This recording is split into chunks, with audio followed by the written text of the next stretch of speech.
हमारे परम आत्मीय श्री राम जी जो विशेष रूप से इस कथा को यंत्र माध्यम से जन जन तक पहुंचा रहे हैं। कल का सत्संग ही कम से कम 1800 लोगों ने यंत्र माध्यम से श्रवण किया। तो ये अयोध्या से विशेष हमारे साथ नियमित सेवा में चलते हैं, तो इनके बिना भी सत्संग का एक पक्ष अधूरा रहता है। और जो यथा नाम तथा गुण, जैसा नाम है राम जी इनका नाम है, हमें तो ऐसा लगता है कि प्रभु ने ही अपनी विभूति स्वरूप में इनको प्रकट किया है और वैसे ही गुण इनमें विद्यमान है। हमारे राम जी का सबसे विशेष गुण क्या है?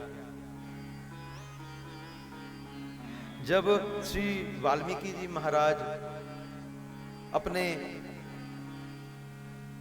दिव्य काव्य की रचना करने लगे तो उनके मन में विचार आया कि मैं अपने इस नाट्य का नायक किसे बनाऊं। तो वो अपने नाट्य के नायक के गुणों का चिंतन करने लग गए। उसमें ये गुण होने चाहिए, यह गुण होने चाहिए, यह गुण होने चाहिए, यह गुण होने चाहिए। जब गुणों की सूची बढ़ती गई बढ़ती गई बढ़ती गई बंधुओं, तब नारद जी वहां पर प्रकट हुए।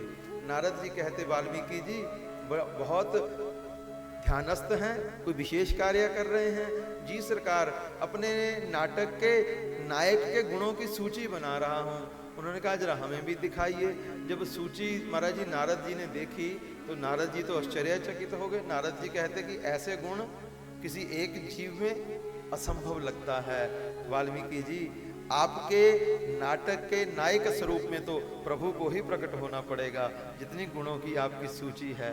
तो महाराज जी तब राघवेंद्र सरकार श्री वाल्मीकि जी के नाट्य के नायक स्वरूप में प्रकट हुए।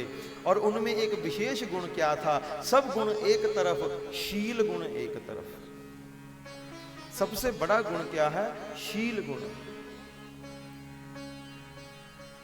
अब राम जी का अवलंब लेकर के हम चर्चा तो ठाकुर जी की ही कर रहे हैं।